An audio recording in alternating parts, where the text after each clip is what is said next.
formado nosotros, el profesor Bacallado, yo reitero mi agradecimiento al museo. Ha sido un honor y un placer poder desarrollar aquí este curso. Hemos estado comodísimo y sobre todo muy bien atendido. Bien, por lo que respecta al último ponente del curso, Sergio Socorro, antes de leer técnicamente su currículum estricto, unas pocas palabras para decir que él es biólogo de formación inicial universitaria, pero posteriormente en lo que ha desarrollado más su actividad referente a lo que trata este curso ha sido el estudio de la geología, sobre todo de la volcanología, y en concreto del origen y desarrollo de los tubos volcánicos, y además es un excelentísimo fotógrafo, como podrán ver a lo largo de su conferencia. De modo que es persona idónea para cerrar este curso, donde van a ver todo el proceso que hay de origen de lo que se llama la espeleogénesis, de la formación de un tubo volcánico y los tipos de tubos volcánicos, etc. Bien, no voy a hablar de tubo, yo que tiene que hablar de ellos. Sergio Socorro es biólogo por la Universidad de Barcelona y especialista en fotografía científica del Museo de Ciencias Naturales de Tenerife desde el año 1990. Antes dedicó 7 años al conocimiento y exploración de las cuevas volcánicas de Canarias y actualmente es el responsable del Parque Geológico Cueva del Viento, abierto al público. Emplea técnicas elaboradas como la fotografía estereoscópica o la aplicación de la fotografía panorámica de 360 grados para paisajes y estructuras geológicas. Es coautor o autor de diversas publicaciones, como libros como El Volcán Teide, que publicaron junto con el profesor Carrafeo, Gran Canaria 360 grados, Tenerife 360 grados, ilustraciones de obras como la Red Canaria de Espacios Naturales Protegidos, un reportaje fotográfico de 2000 imágenes sobre la flora, fauna y IGEA de los parques nacionales canarios, fotografías que han ilustrado diversos centros de interpretación, varias exposiciones didácticas del Museo de Ciencias Naturales, destacando Laberintos de Lava, la Escuela Volcánica de Canarias, que fue una excelente exposición que fue hecha ya hace años y que fue luego itinerante por diversas islas y que espero que algún día puedan poder observar, porque era un inicio didáctico excelente que realizó Sergio Socorro. Bien, pues con la misma, ¿tiene la palabra? Sí, solamente una pequeña aclaración, por favor, los teléfonos móviles, que siempre se nos mete sin querernos en medio de la conferencia. Si son tan amables, lo pueden apagar o bajar el volumen. Muchas gracias.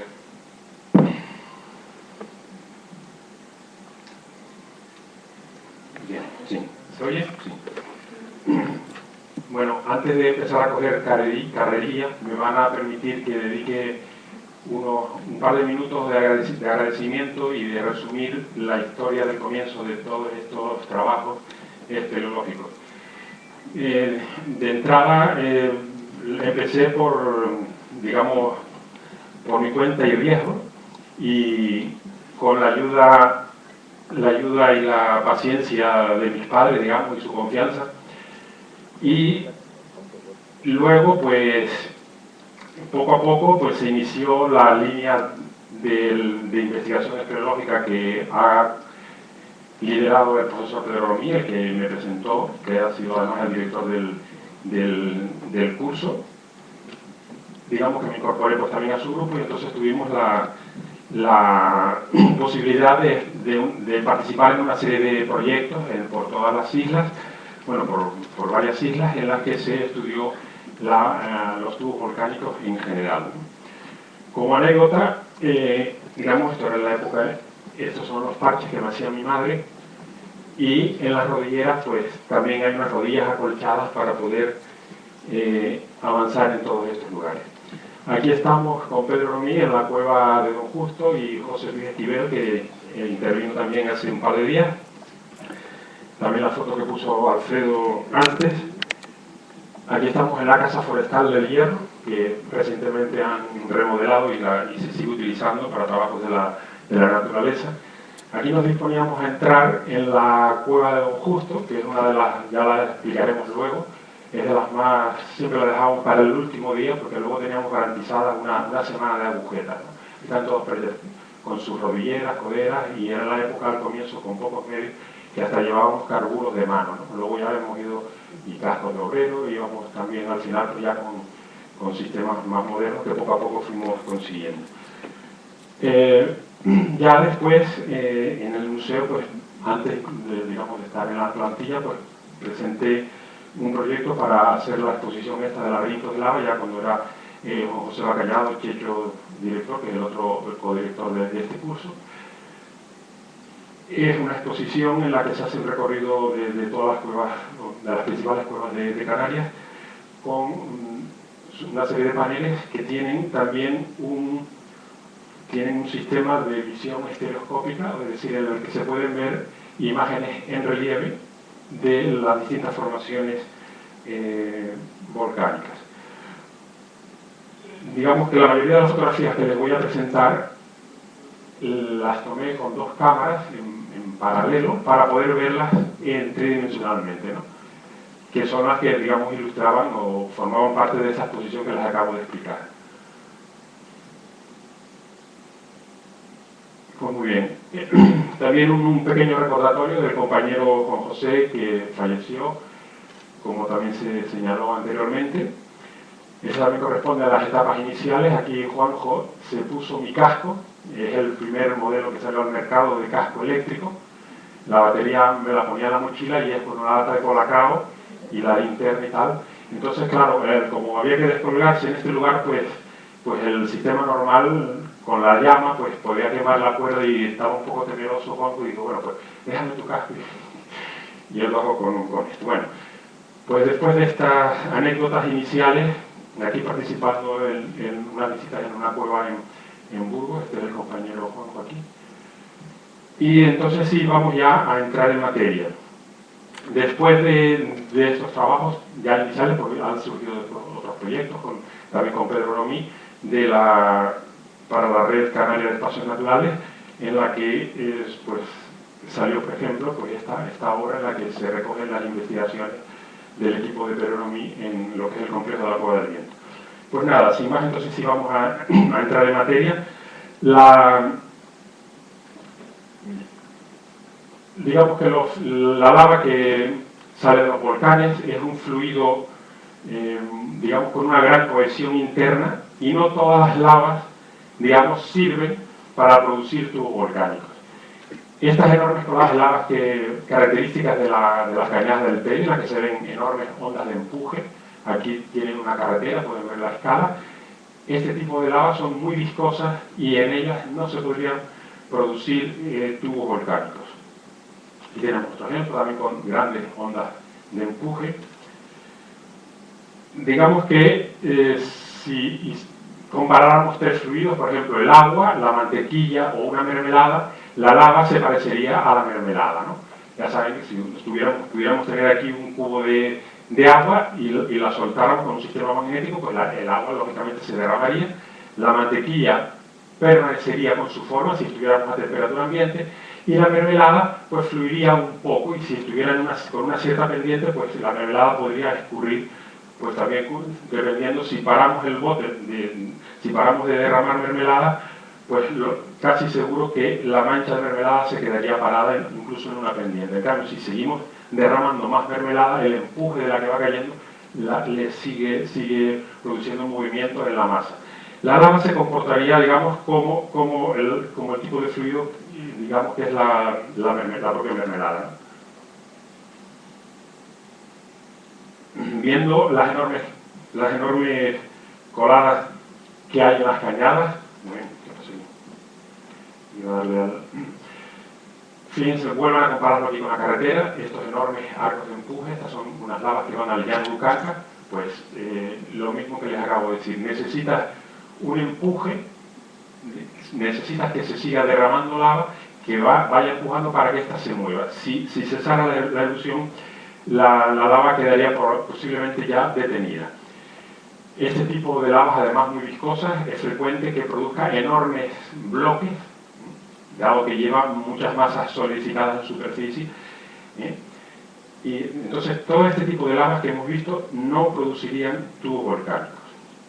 Sin embargo, dentro de las propias cañadas del Teide hay una interesante colada de lava que sí es de las que puede formar tubos volcánicos, y precisamente es de la misma erupción que originó la Cueva del Viento, como iremos viendo posteriormente. Si van a las cañadas y recorren los roques de García, pues entre los dos últimos roques aquí hay una cascada de lava, que vamos a ver a continuación, en la que tenemos un aspecto típico de este tipo de lavas, en las que debajo sí podríamos tener tubos volcánicos. Este sería el aspecto de uno de estos tubos. Bien.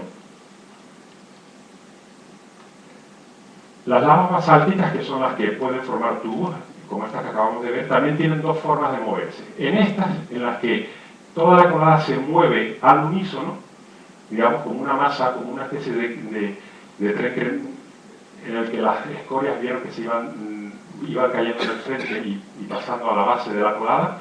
En ese tipo de lavas tampoco se producirían tubos volcánicos. En estas otras, que digamos el nombre técnico que tienen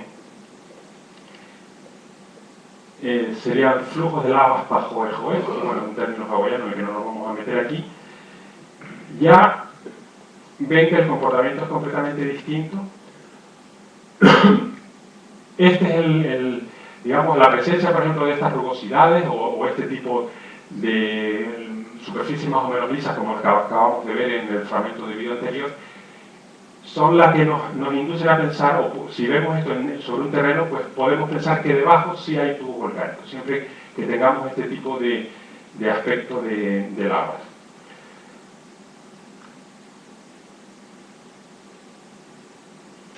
Este es un vídeo acelerado, digamos que en origen duró 4 horas, y lo estamos viendo en pocos segundos.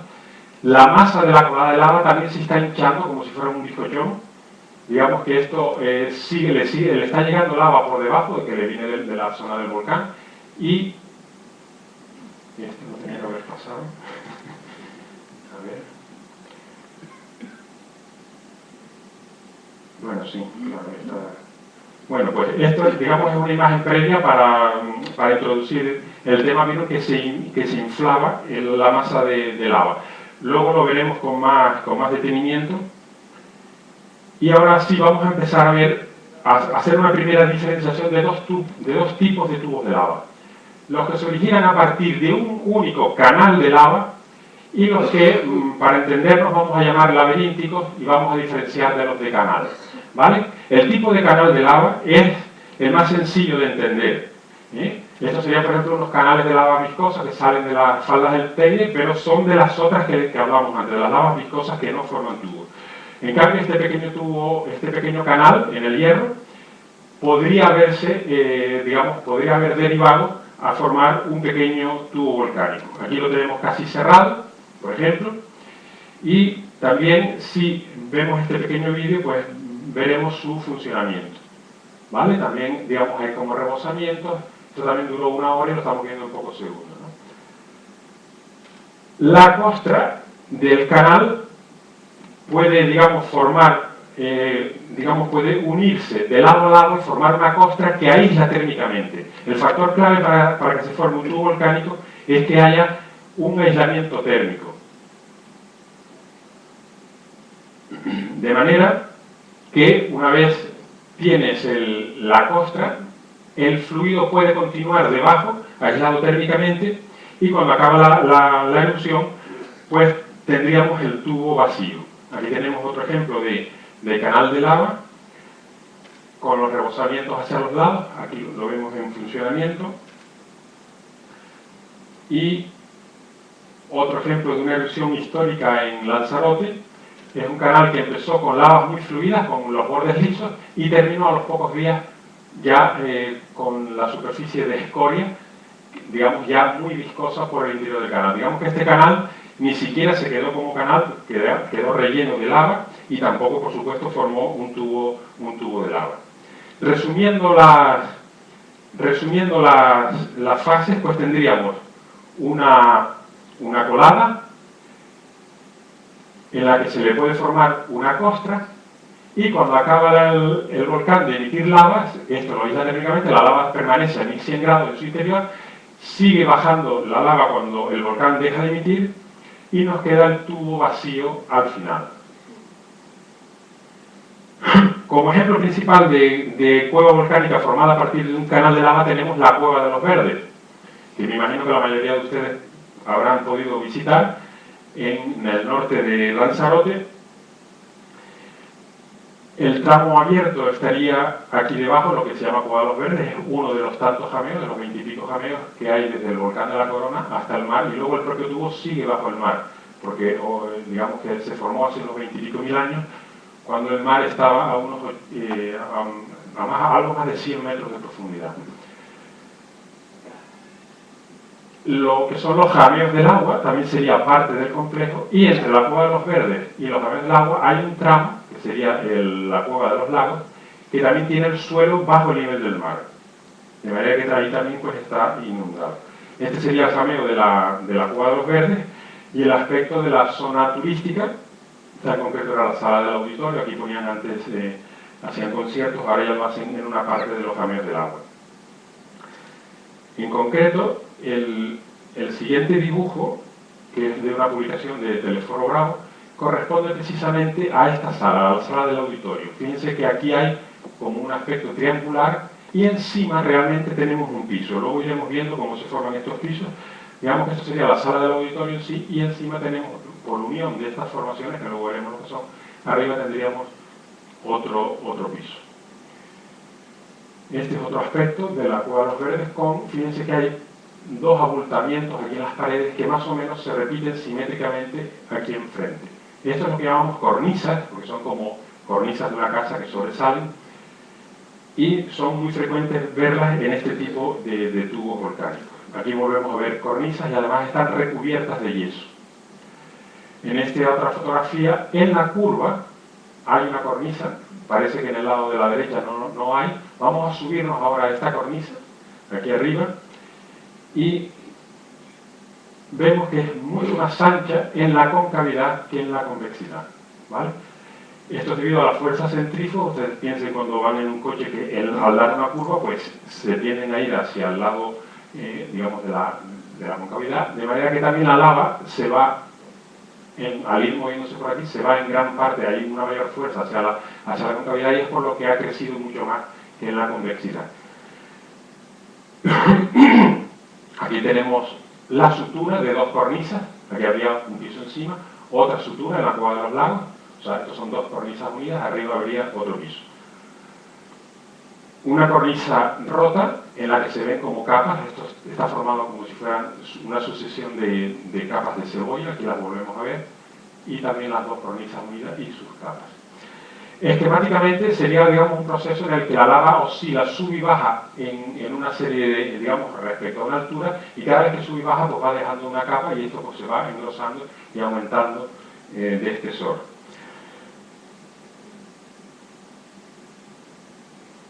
En el tramo turístico de la Cueva de los Verdes, pues en varios lugares se sube al piso de arriba por sitios en los que las dos cornisas no se llegaron a unir del todo. Si los que lo han ido, pues saben que se empieza por el piso de abajo y se sale, por aquí hay una persona, se sale por aquí arriba, precisamente por encima de una cornisa. En cambio, en la Cueva de los Lagos, por ejemplo, hay un sector que está completamente descubierto, aquí también hay una persona sentada, está completamente descubierto, y vemos la altura completa del tubo, tenía unos 18 metros en total. Este es uno de los lagos. En otros lugares, por ejemplo, que están derrumbados, por donde único se puede pasar es debajo de las cornisas, precisamente, ¿sí? Porque digamos quedó el hueco, y en otros lugares las propias cornisas por encima nos sirven para facilitar el paso. Otro ejemplo de cueva formada a partir de un canal de lava está en La Palma, y es precisamente la erupción histórica de 1949, el volcán San Juan. Tenemos un canal de lava y que además tiene una cueva formada, la Cueva de Todoque, también con sus cornisas, y aquí la sutura posiblemente de otra cornisa arriba. Este de aquí es Pedro Romí y un compañero de Pedro escolar, no sé si te acuerdas, Pedro. Bueno, también en las faldas del Golfo, en las laderas estas muy pendientes de la pared del Golfo, hay una cueva formada también por un canal de lava, sería, digamos, en estas laderas de por aquí, en la que se entra por un punto que precisamente, o sea, digamos, en el propio techo, y precisamente debajo de la entrada, también aquí habían dos cornisas que no se llegaron a unir, hay un pequeño hueco, y puedes descender al piso inferior. Aquí estamos. Bueno, esto por lo que contó antes Alfredo, pues también fue una parte importante al principio, porque él fue el que nos inició en todas estas técnicas de espeleología vertical para poder ascender y descender por estos lugares. Aquí está nuevamente Pedro Olomí, colgado hacia el piso de arriba, y estábamos descendiendo al otro piso. Y la cueva pues termina más o menos con esta vista, también con dos terrazas, dos cornisas unidas aquí arriba, y otra posible conexión, pero que no se exploró.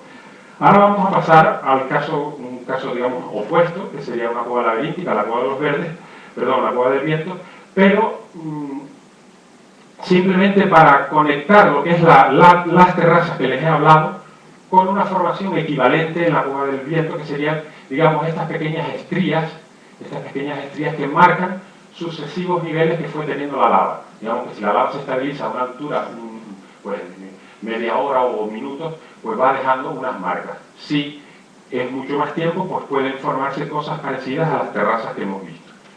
¿Ven? Las superficies, además, el grado de rugosidad nos habla de la viscosidad, de la temperatura a la que bajaba la lava. En las fases muy fluidas, digamos en las fases iniciales del tubo, pues la lava desciende muy rápida y muy fluida y deja superficies lisas. El último residuo que desciende, pues ya forma una escoria que lleva, digamos, la lava lleva trozos de solidificados, y es por lo que queda este suelo irregular. Y tenemos otra vista, pues también las partes lisas, como se adaptan al terreno, cambian de tamaño. Y aquí tenemos ya algo que podría recordarnos a las cornisas, pero que son, digamos, diversas terrazas a distintas alturas con varios grosores. También corresponden a niveles de lava y a distintas estabilizaciones de lava. Luego lo veremos en un esquema. O sea, bien. A veces sucede que como estos son elementos añadidos, recuerden lo de las capas de cebolla que veíamos en las cornisas, pues se desprenden grandes trozos de las cornisas. Aquí hay un hueco, por ejemplo, en la que falta en lo que sería la continuación de esta terraza. Aquí, pues, se lo ha llevado y nos queda la cornisa anterior, digamos, porque aquí un bloque ha desaparecido. Bueno, esquemáticamente, pues lo que les decía, las terrazas corresponden a niveles de estabilización de la lava. Cuanto más tiempo está estabilizada, más lava va rozando con las paredes y más va engrosándose las terrazas que le estamos diciendo. Si el proceso se repite a una nueva altura, pues podríamos tener terrazas escalonadas, ¿vale? Aquí tendríamos en este esquema pues, dos terrazas escalonadas y un nivel final del suelo, la escoria residual.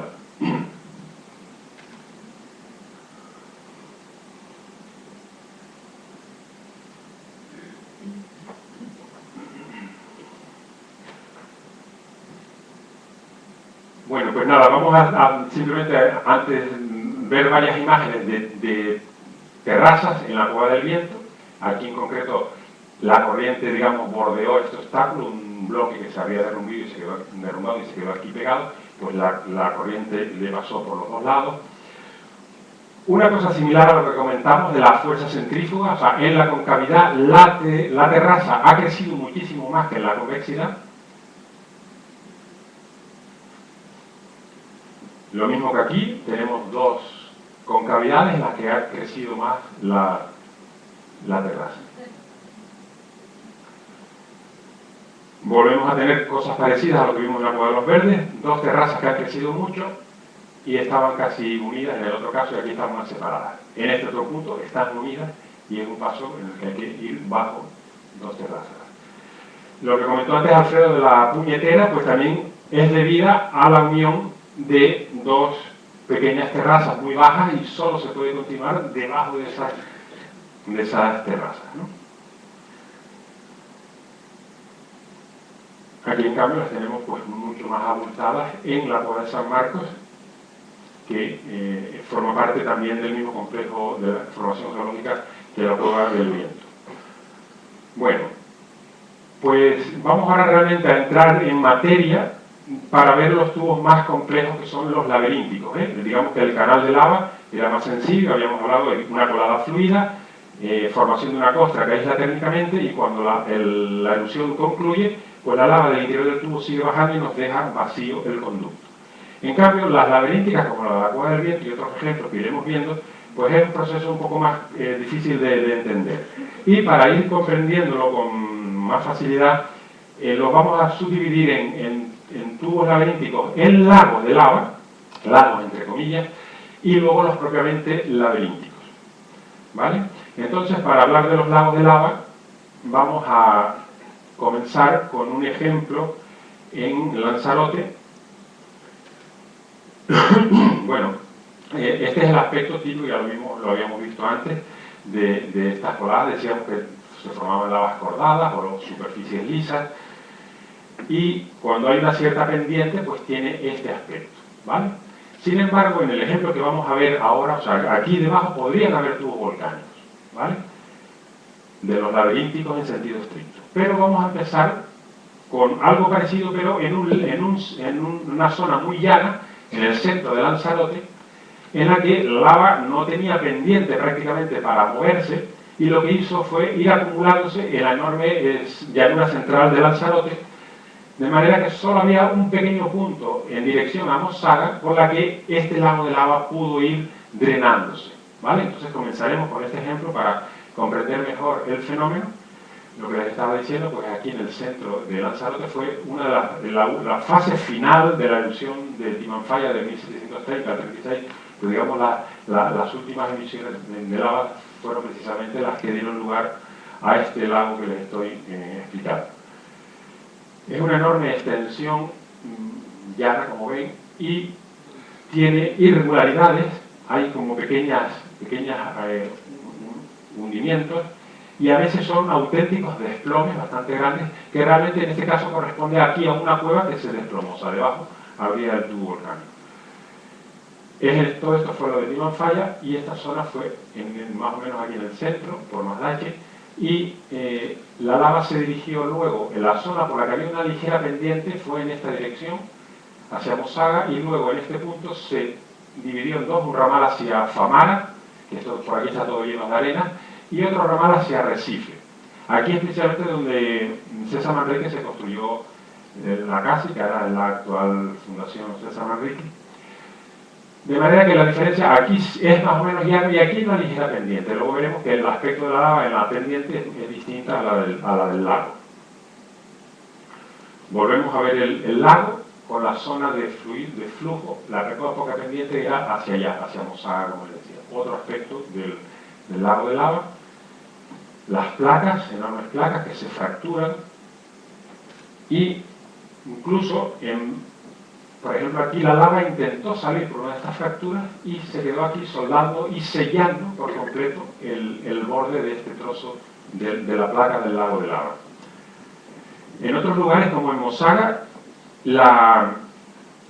digamos que la masa, el empuje de la lava rompió muchas de estas placas y las fue empujando, como apartando, como si ahora nosotros estuviéramos empujando todo esto y lo acumuláramos hacia un lado, y quedaron todas estas placas, pues casi esta vertical y esta un poco más inclinada. Esto es la entrada de Mosaga. Las lavas cordadas en este lago, que también se ven, son además de una escala completamente distintas a las normales. Aquí las pueden comparar los que las conozcan con estas plantas, pero en esta otra la pueden comparar con mi sombra aquí. Son unas lavas cordadas de una escala mucho mayor que las que hemos visto. Sin embargo, en la zona de la casa de César Manrique, que ya hay una cierta pendiente, ya tiene el aspecto típico de los flujos de lavas Pajo de Joe con estas lavas cordadas más normales, como si dijéramos, ¿no? Digamos que lo que se comportó como un lago es solo la otra parte que les decía, y este ya sería un flujo más normal de las que forman el otro tipo de tubos laberínticos, ¿no? Bueno, esquemáticamente, pues lo que les decía, el volcán emite la lava, se extiende en esta zona llana del centro de Lanzarote. Hay una pequeña pendiente en esta dirección y es por la que luego se fue yendo toda esta lava. De manera que en superficie pues, se producían pequeños hundimientos, pero había unas zonas de flujo preferente por las que había una mayor corriente de lava, que era la que luego fue vaciando todo esto. se solidifica el lago y debajo permanece líquido. ¿Sí? Y es lo que poco a poco se van consolidando estos flujos subterráneos y que al final nos dejan todos estos conductos vacíos y la superficie del lago solidificada, hundida a veces y completamente desplomada en otras ocasiones. Pero con una serie de ramales y laberintos que se juntan y un conducto principal que lleva la masa de lava. Este es el aspecto dentro de la cueva. Ven que es muy ancha, unos 12 metros de anchura y unos 3 de altura. Antonio recuerda que esta es la que tú sufriste conmigo en años A, la cueva de los naturalistas. Y tiene este otro aspecto con columnas dentro, etc. Otro ejemplo de cueva formada, digamos, lo que podríamos llamar un lago de lava, sería la cueva del llano, en Fuerteventura. Ya la propia palabra nos lo dice, o sea, en un llano pues también la lava se comportó más o menos acumulándose. En este caso además es la cueva más antigua que conocemos, con 990.000 años. Además ha funcionado como un barranco subterráneo que ha tenido inundaciones. Este, por ejemplo, sería el nivel de inundación. Digamos que pues, cuando han habido riadas o lo que sea, pues se ha llenado por completo de agua. Y además también veía que tenía el aspecto de barranco interior, ¿no? Por aquí. Esta cueva también está abierta al público y hubo un convenio entre el Cabildo de Fuerteventura y el Museo Nuestro y se les hizo los contenidos del centro de visitantes. Aquí termina la zona visitable.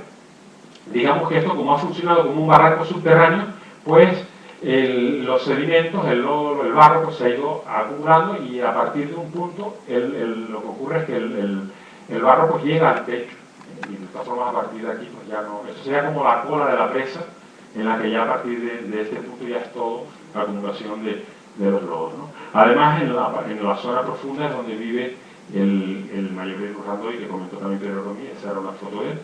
También ahí nos encontramos otros troglobios. Este era Alfredo topografiando la cueva esta, el que vio la conferencia anterior. Y este es el final de la cueva, ese punto ahí donde ya el barro llega al techo. Esto es parte del centro de visitantes. Se hizo un pequeño recorrido geológico de las rocas y aspectos principales para luego entrar más bien en los aspectos espeleológicos en los diversos paneles. Y también un tratamiento del endemismo principal de la cueva. Bien, y por fin ya entonces vamos a entrar a los tubos laberínticos, propiamente dicho. Después de esta introducción de los canales de lava y de los formados en un lago de lava, vamos a intentar avanzar en los conceptos para comprender los laberínticos en sentido estricto. Imaginémonos una colada de lava con centenares de metros de anchura, que comienza con una especie de nata flotante, que se resquebraja en distintos puntos y cada vez que se resquebraja se derraman, digamos, varios metros cúbicos de lava. Estos derrames son los que se pueden convertir en lavas cordadas y poco a poco van engrosando, poco a poco van haciendo más gruesa esta costra. También se van definiendo conductos subterráneos, la costra mucho más desarrollada, los conductos ya bien definidos. Y lo mismo que ha sucedido en los demás casos, cuando acaba la erupción, la lava sigue bajando y nos deja los tubos vacíos. Y así, pues, resultan los tubos laberínticos. Aquí fíjense que tenemos, se divide en dos por aquí hay otro, aquí debajo hay otro, etc. Y bueno, si lo viéramos en conjunto el plano, pues sería pues, súper laberíntico. Aquí, por ejemplo, vamos ahora a verlo desde arriba.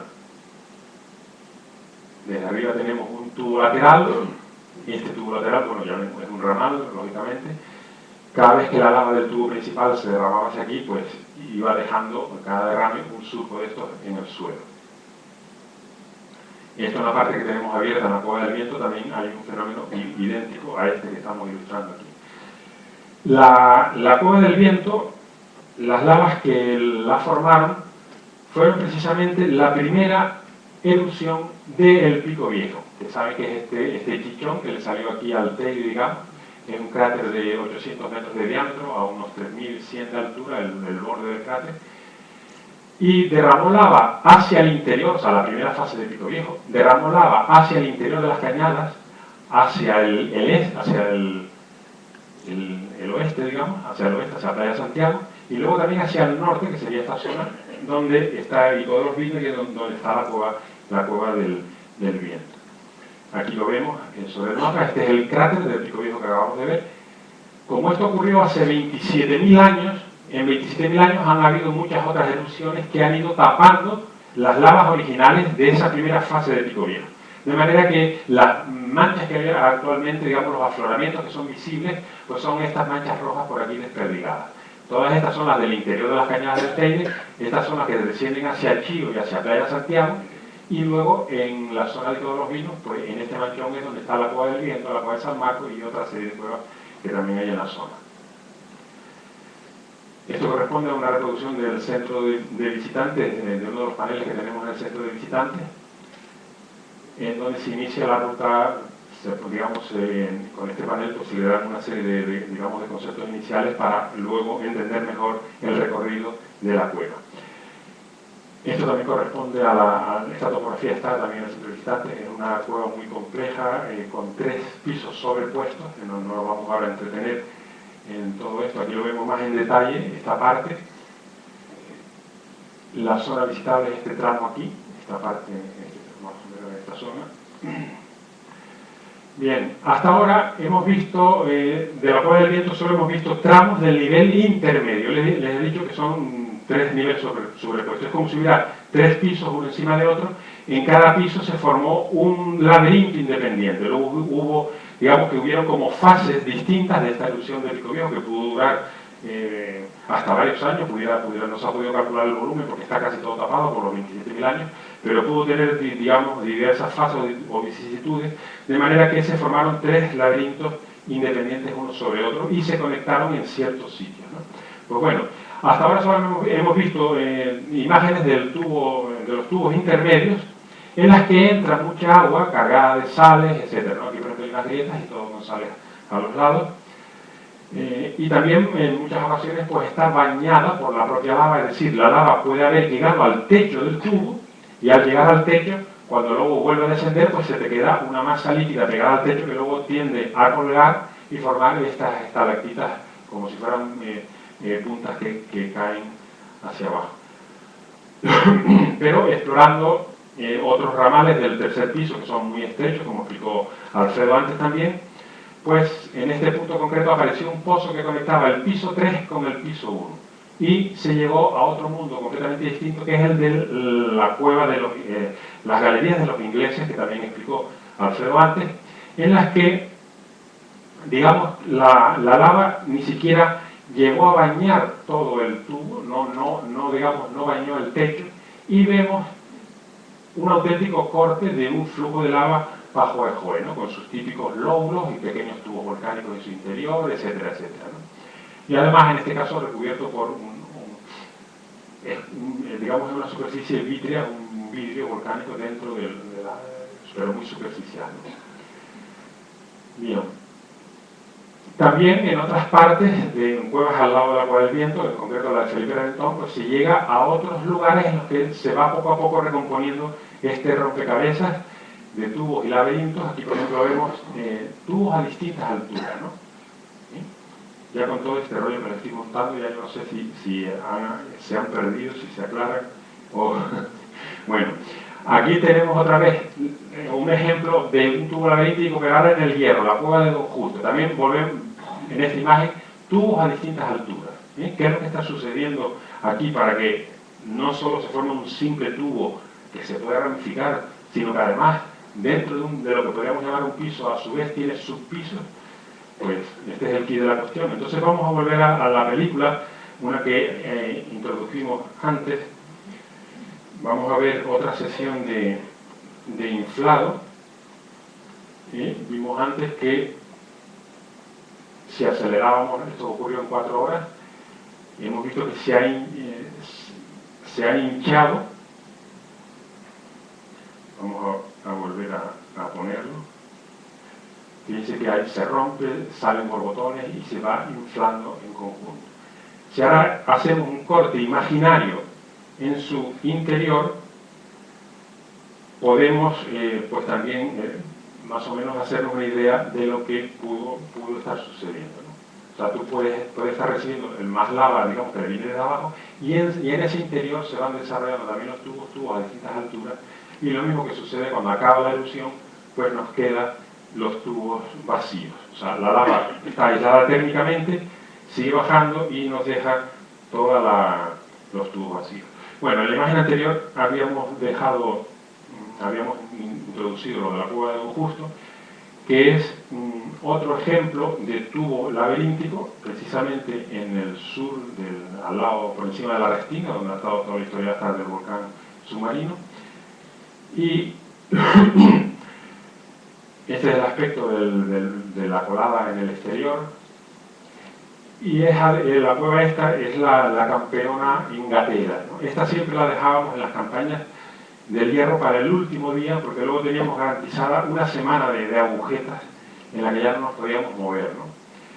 Y bueno, además esta corresponde a esas fases iniciales que decíamos que hasta llevábamos cascos obreros, en este caso carbureros de mano. Por ejemplo, esta compañera acababa de moretones, pero de arriba a abajo, ¿no? de todo esto, de ir agachándose, troceándose. Luego hay tapones de lava también, lo vieron en una especie de tapón, una obstrucción. También en la parte abierta, en la cueva del viento, tenemos un ejemplo de obstrucción parecida a esta. Tiene numerosos ramales que te pegas, pues que sido 45 minutos gateando, luego te puedes poner de pie un ratito, pero casi todo es en este plano. Son muy pocos los lugares en los que uno se puede poner de pie y descansar un rato. La topografía también es muy compleja. En esta versión tiene 6.300 metros, pero hay otras publicadas y si se compara una con otra, pues habría que hacer un ensamblaje de las dos y podría llegar a unos 8.000 metros. Esto no lo ha...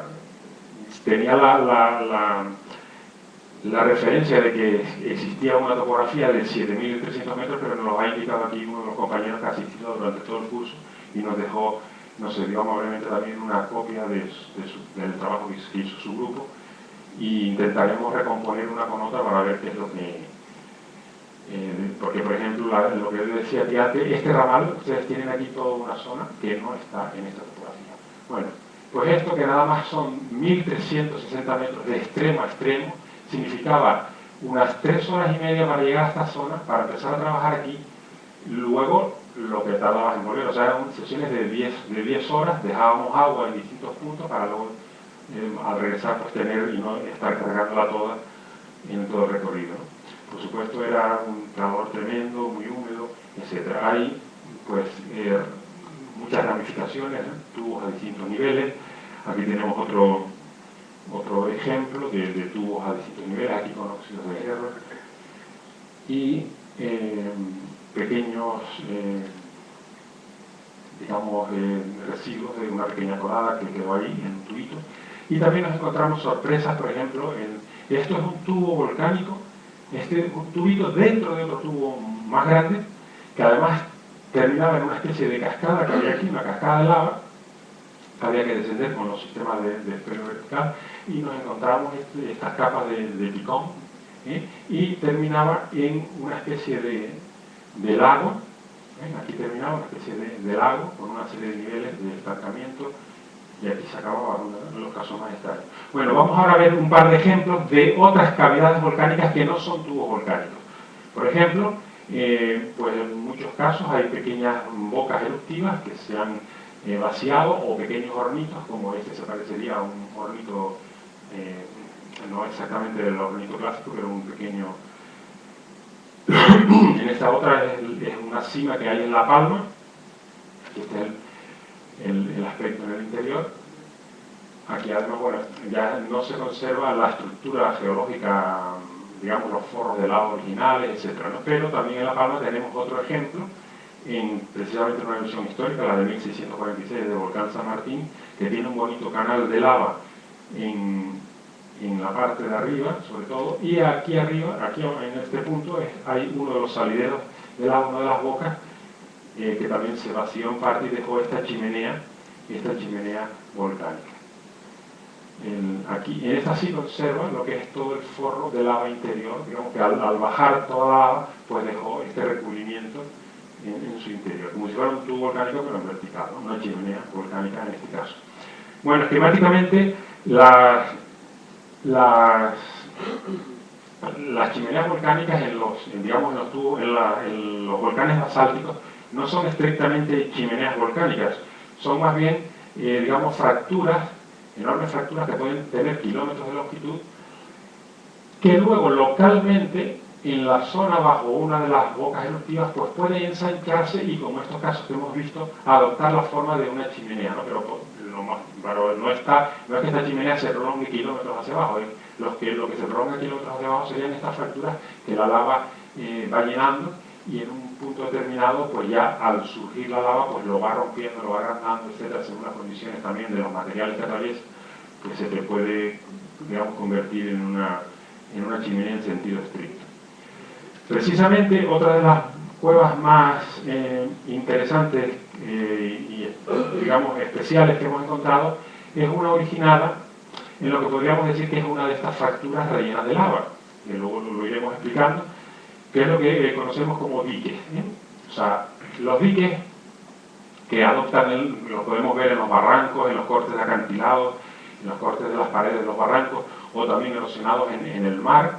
Aquí, pues digamos que son enormes, pueden ser, digamos, como enormes paredes, como enormes tablas, por las que la lava ha ido ascendiendo. Por ejemplo, todos estos terremotos que hubieron en el Hierro, pues digamos, parte de esos terremotos se debieron a cuando la lava está abriéndose camino para ir subiendo, ¿no? Y en general, por eso se hablaba de la fractura, que se ve una boca alineada con la otra, o sea, dos bocas en una fractura, etc., ¿no?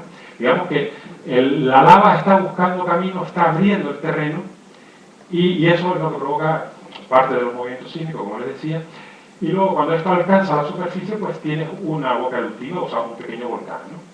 Bien, esquemáticamente sería esto, o sea, la lava asciende, abre grieta, te sale un volcán, pero luego te pueden salir otros alineados a lo largo de esa fractura. En la historia, o sea, en la serie de erupciones históricas de Canarias, hay varios ejemplos de volcanes que han salido alineados, pero no nos vamos a meter ahora en este caso. Pero, por ejemplo, en la Santa Elena, que de uno a otro hay unos 13 kilómetros de distancia, ¿no? Si, por ejemplo, examináramos La Palma y imagináramos que si hacemos un corte, esto es la parte sur de La Palma, donde está toda la llamada ruta de los volcanes, aquí estaría Fuencaliente, este es el cráter del volcán San Antonio, el TNI sería esto, todas estas lavas. Y si hiciéramos un corte aquí, digamos que fíjense que está todo lleno de volcanes, las erupciones se han concentrado en esta zona. Si hiciéramos un corte imaginario, pues tendríamos multitud de inyecciones, o sea, de lava que ascendió para formar todos estos conos volcánicos y emitir lava, y cada uno dejó un dique. Es decir, la lava que una vez concluye la erupción, la lava que no sale, se queda rellenando la grieta, y es un dique más que se incorpora a todo este paquete que con toda seguridad, con toda certeza hay debajo de toda esta ruta de los volcanes. No vamos a dar más detalles aquí para no asustar. Bueno, pues en la parte norte de la Palma, precisamente en este acantilado, hay un dique, a ver si sale a la flecha, porque si no, no encuentro la entrada. Aquí no se ve muy bien el dique, pero está, bueno, debajo hay que bajar todo esto. Y esa entrada es un dique que se vació. Aquí tenemos todo el dique continúa por aquí, todo esto, y aquí esta parte está vacía, ¿vale?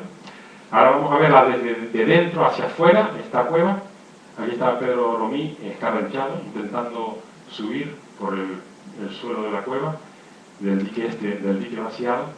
Luego, primero subes, luego hay una zona en la que empiezas a bajar, sigues bajando, hay derrumbes, tienes que pasar por el agujero luego vuelve a ensancharse, te encuentras digamos, una red de drenaje vertical, o sea, tienes ramales que ascienden, y luego ya cuando pasas todas estas estrecheces, llegas a una zona en la que el dique es mucho más grueso, atravesó un cono de lapilli, o sea, de picón sepultado, y ahí el dique se hizo mucho más grueso. Ahora veremos por qué. Esto sería un esquema, o sea, aquí se entra en el acantilado, está la zona de ascenso, luego baja, y toda esta parte del final es mucho más grande, que es en la que el dique atravesó lo que está aquí esquematizado en rojo, sería pues, un volcán como los de la isleta, digamos, que está sepultado, o sea, un volcán de hace miles de años y que luego le vinieron otras erupciones encima y está sepultado. Entonces aquí el dique, al atravesar esta zona de escoria, de picón, de material suelto, pues le sucedió algo parecido a lo que le pasó a estos diques. Estos diques, por ejemplo, que vendrían aquí, al atravesar esta capa de picón, se ensancharon, lo mismo le sucedió a este. También la lava, fíjense que cambia de color, este está amarillo y lo que está en contacto aquí se ha pasado a rojo. O sea, aquí la lava al atravesar esto, como esto es picón suelto, pues lo que hizo, le fue fácil al dique ensancharse. Y eso es lo que le pasó a esa parte de la cueva, ¿no? Lo tenemos esquematizado. Este es el final de la cueva. Fíjense la anchura que tiene aquel dique. Aquí, en las caras interiores del dique, está la otra parte, la otra cara. Ves la lava escurriendo, o sea, las marcas, digamos, de cómo escurrió la masa líquida. Aquí lo vemos macizo en el propio dique, ¿no? Si lo esquematizamos, pues, digamos que antes de... Cuando empezó a inyectarse, pues fue rompiendo partes del picón y luego al final se vació y también se desplomó toda una parte de aquí, ¿vale? Aquí vemos la cara interna también con el escurrimiento y aquí hay toda una masa de picón que está hundida. Lo vamos a ver luego en esquema. Esto sería como todo este bloque se desprendería de aquí arriba y queda en el fondo. Aquí lo veo más claramente, toda esta parte encajaría en el techo.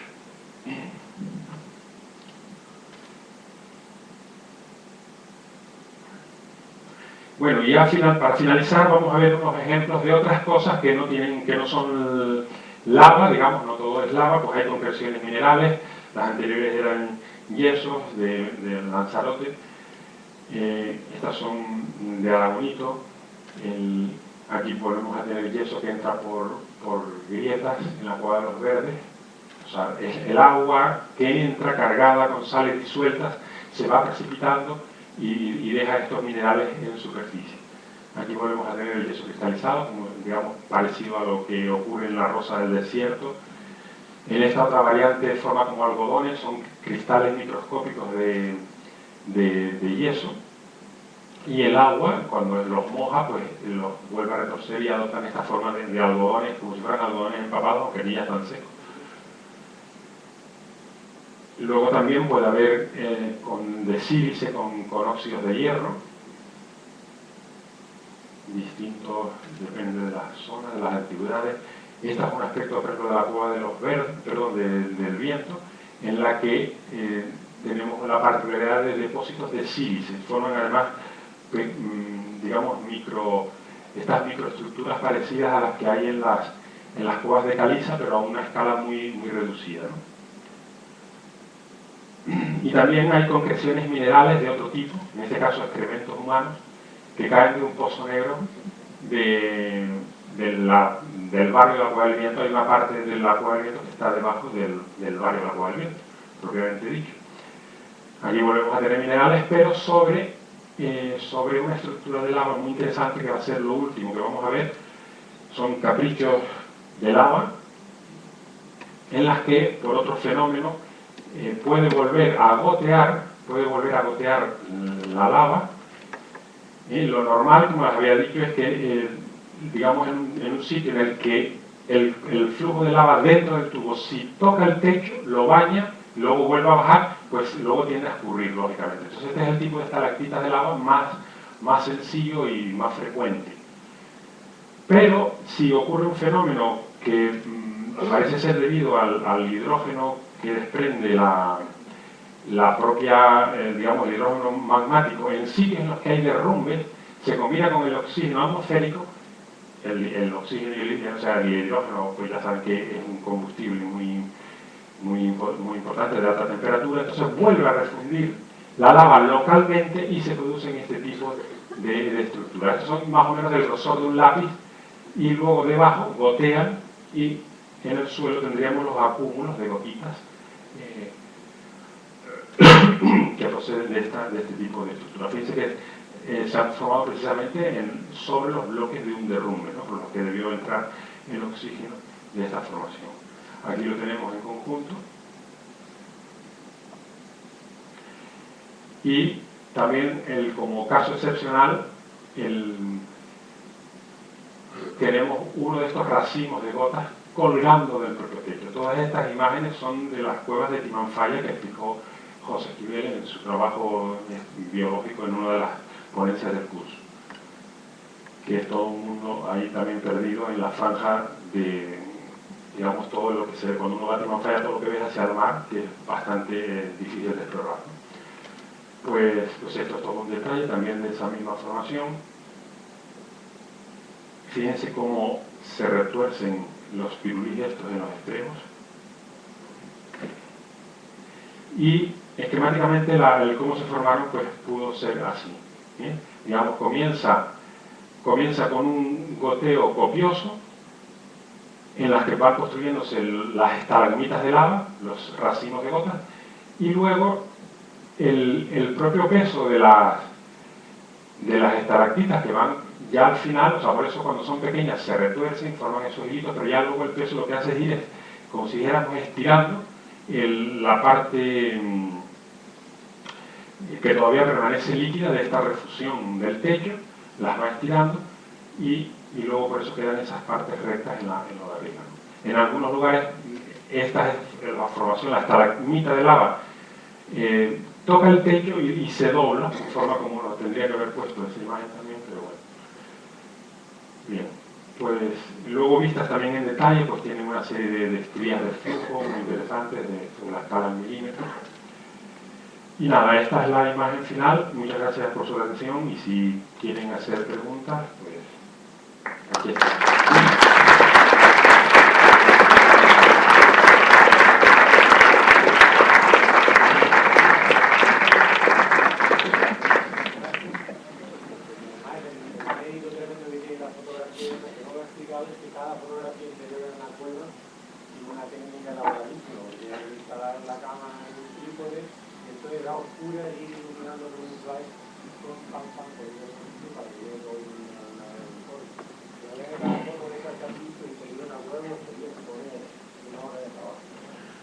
Sí, algunas de ellas, sobre todo en las grandes bóvedas de la Cueva de los Verdes, que podías necesitar hasta 30 o 60 destellos, pues lleva tiempo, ¿no?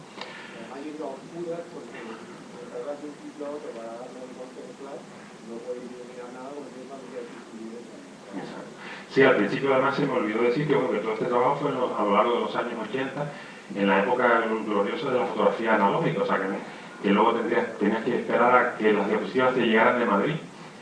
Y no como ahora que le das al botoncito a la digital y ya ves el resultado. Pues no me gustó hacerlo otra vez. Nosotros en aquella época teníamos que esperar un año, a lo mejor la siguiente campaña. Bueno, tampoco lo dije, cuando aparecía ahí con las dos cámaras, yo llevaba una correa colgada al cuello, que era una grabadora en la que iba tomando pues tantos destellos de aquí, tantos de allá, pues en total 15 flashes, por ejemplo, en un caso. Pues si te salía mal, los que sepan fotografía saben que un error en un punto significa, o sea, simplemente cerrar el diafragma uno más. Pues en el caso de los flashes significa que en vez de 15 destellos, pues si lo quieres volver a intentar ya son 30 destellos, el doble de luz.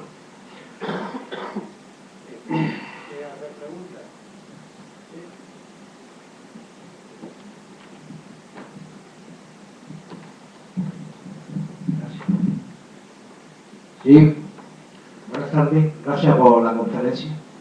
Me ha educado un poco y me ha enseñado.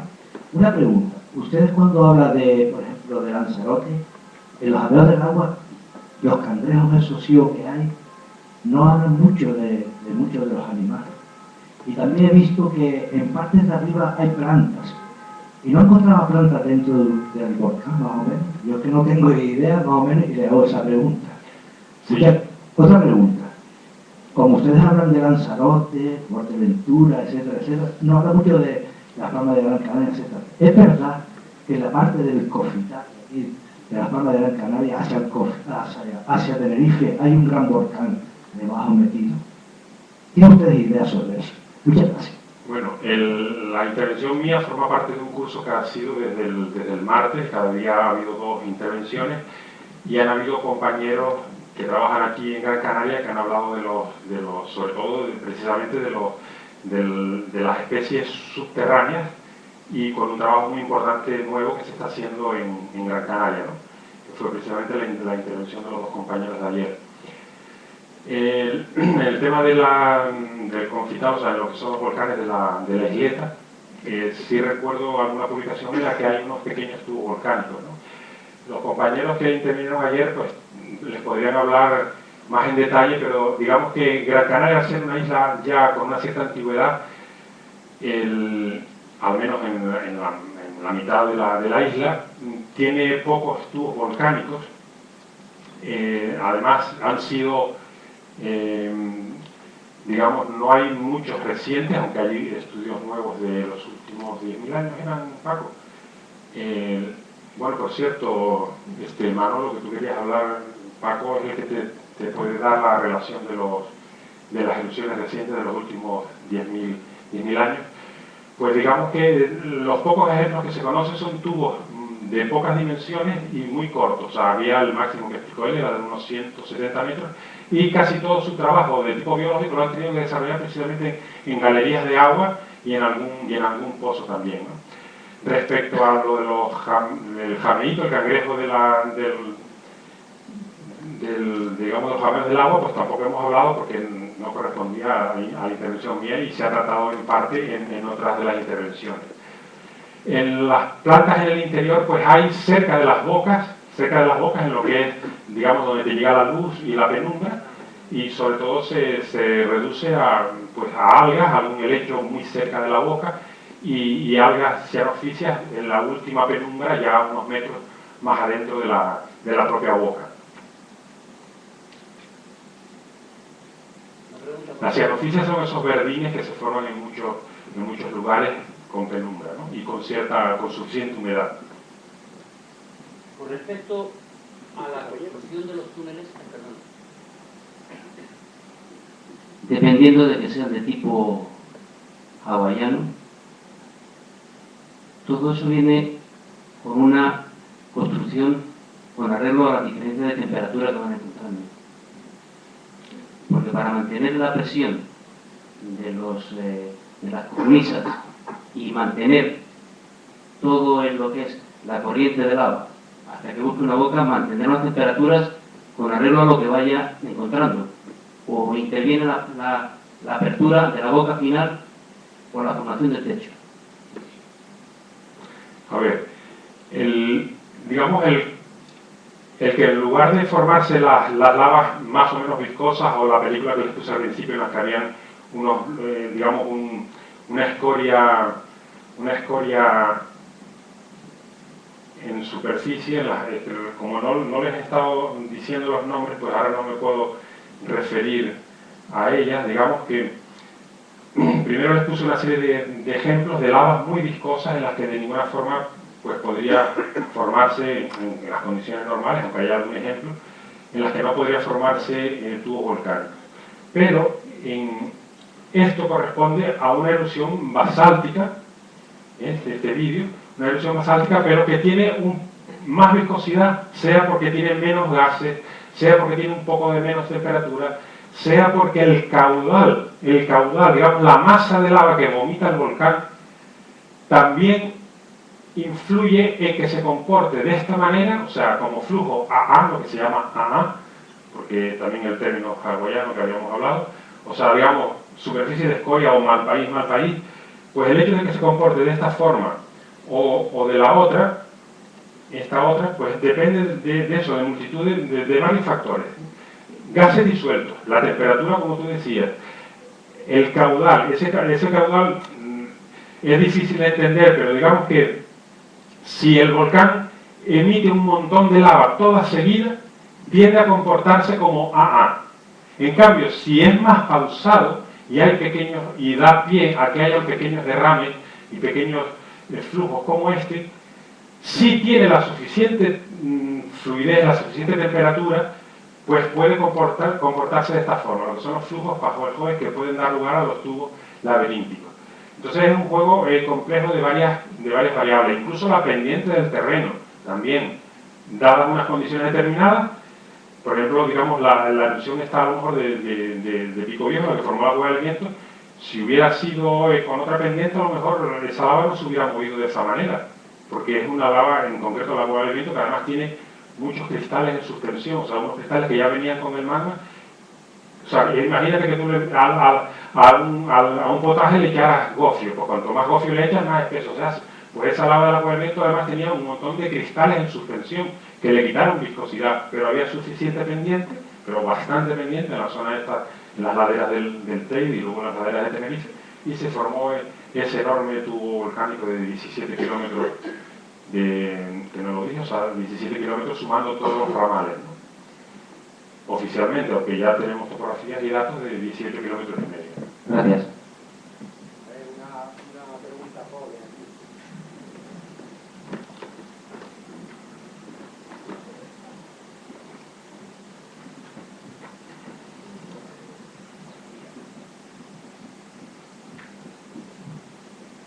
¿Qué provoca una erupción volcánica?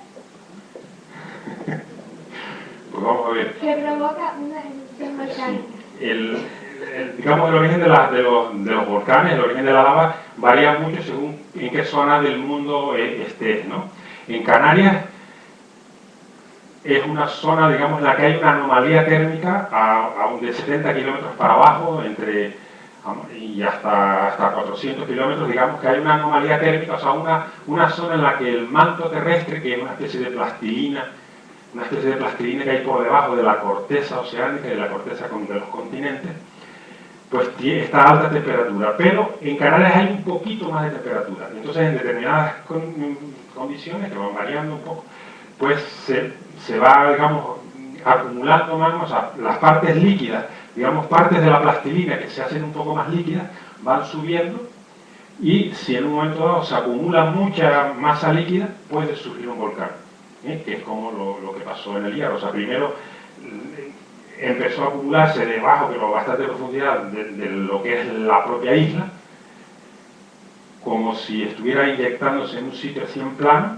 y ya luego empezó a buscar camino hacia arriba y encontró la salida en el fondo de digamos, bajo el mar, cerca de la Restinga, como habrás oído por la tele. Digamos que la Tierra, desde su origen, tiene una gran temperatura interiormente, y ese calor se va transmitiendo hacia afuera, y en determinados sitios es suficiente calor para fundir la plastilina del manto terrestre.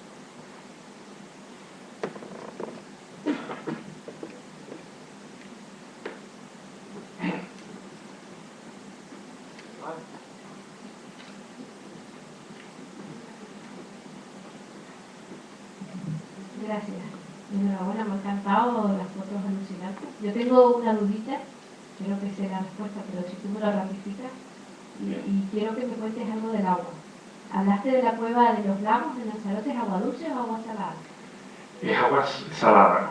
No les marqué allí, pero se ve incluso la marca de la oscilación de la marea en la cueva de los lagos. Y luego también me pareció interesantísimo la cueva de Fuerteventura, La del donde están todos los sedimentos aluviales, pero dentro de la cueva, ¿no? Pero se conoce que ustedes, o se sabe si esa cueva corre actualmente o eso de tiempo pasado. ¿Sí esa cueva corre? O sea, si corre el agua. Sí. Sí debía correr, porque es una zona relativamente llana en los alrededores, con una ligera pendiente, pero ahora mismo está amurallada alrededor, y el centro de visitantes de lo que instalaron allí. Pero pueden ser sedimentos, pero antiguos, porque si dice que aquello tiene no sé cuántos mil años, 900.000 años, pues imagínate. Puede ser de otros tiempos, con otros climas más lluviosos anteriores. También. De hecho, yo no les enseñé lo que es el jameo de entrada, pero es un jameo amplio, y luego cerca de ese jameo hay una especie de embudo, que era otro jameo pequeño. De manera que entre los dos tramos, allí, digamos que el jameo grande fue un derrumbe. Entonces entraba el agua por el otro jameito chico, digamos, lo represaba el derrumbe y se fueron formando sedimentos. Y ahí tienes multitud de huesos fósiles, de lechuzas, y se ha hecho una especie de trinchera, y atraviesas todos los depósitos, los ves, y se ha estudiado con las distintas alturas, edades. Interesantísimo para datar y saber paleoclima, en este caso de Fuerteventura. En el primer día, uno de los compañeros se trataba de huesos y cuevas, y una parte de lo que trató fue la cueva de del llano desde el punto de vista paleontológico. Muy bien. Y entonces, en cuanto a agua, realmente este tipo de cuevas supongo que serán relativamente superficiales, quedarán siempre por encima de lo que es los acuíferos insulares. Exacto, sí. Vamos, salvo la del dique aquella de La Palma, que ya viste que era relativamente cerca de la base del acantilado, las demás son todas encoladas y superficiales, ¿no? Gracias. Una preguntita más, da tiempo.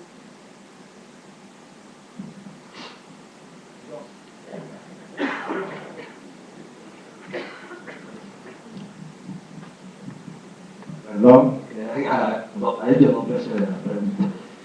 Una pregunta.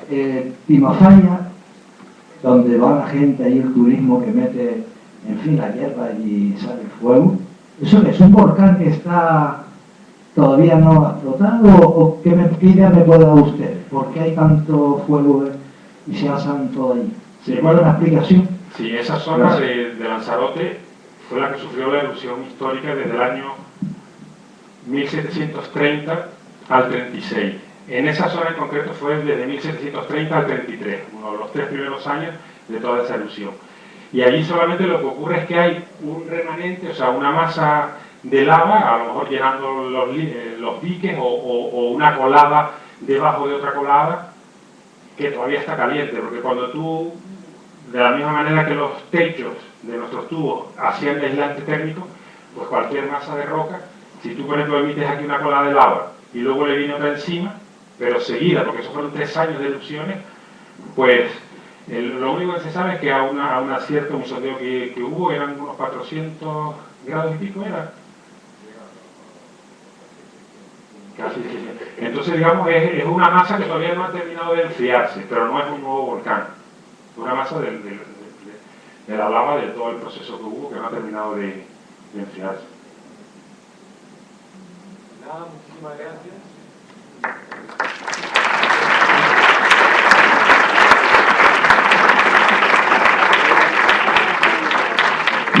Bueno, pues entonces, Socorro, muchas gracias por esta magnífica conferencia y no está de más que le brindamos el espacio en nuestro museo para una posible exposición y algún trabajo de colaboración más con el Museo Belder y de las puertas abiertas, y sería muy grato para el museo contar con una de sus exposiciones. Muy bien. Muchas gracias. Solamente recordarles que ahora a las 8:15 tendremos una nueva conferencia del ciclo del Alzheimer que vendrá el Servicio Canario de Salud para ver el tratamiento clínico que tiene el servicio de la enfermedad del Alzheimer. El próximo viernes, el día 3 de noviembre, también tendremos una charla sobre acuicultura que la dará la Fundación OESA en combinación con la Consejería de Agricultura y el FRON para explicarle cómo va evolucionando la acuicultura, las nuevas granjas modernas de pesca en nuestro archipiélago. Y el día 11 de noviembre volvemos a tener una nueva charla del ciclo del Alzheimer, que esta vez, en lugar de ser la parte científica y clínica e investigadora que hemos tenido aquí atrás, va a ser con la Asociación de Enfermos del Alzheimer, es decir, cómo vive la familia la enfermedad dentro de su entorno familiar. Queremos contar con ustedes y si se quieren quedar a la siguiente conferencia están invitados, que empezaremos dentro de 20 minutos. Muchas gracias y buenas noches.